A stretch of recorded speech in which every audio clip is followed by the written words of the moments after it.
ఈరోజు సండే మా ఇంట్లో వెరైటీస్ అండి.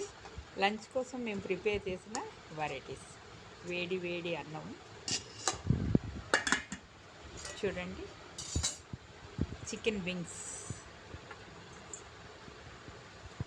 ఓకేనా, చికెన్ కర్రీ.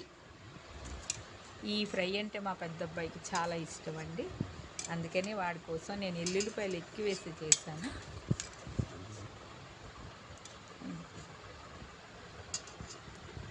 చూడండి,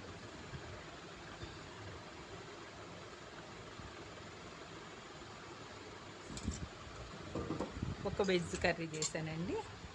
పప్పు, పునర్నవ అని ఒక ఆకుని చెప్తున్నారు కదండి, తెల్ల గలిజేర ఆకు, అది ఒక కర్రీ అండి. ఇక బెండకాయ ఫ్రై. ఇవండి ఈరోజు మా ఇంట్లో స్పెషల్స్. మరి మీ ఇంట్లో ఏం చేసుకున్నారో ఒకసారి కామెంట్ బాక్స్లో కామెంట్ చేయండి. Thank you so much. Please subscribe.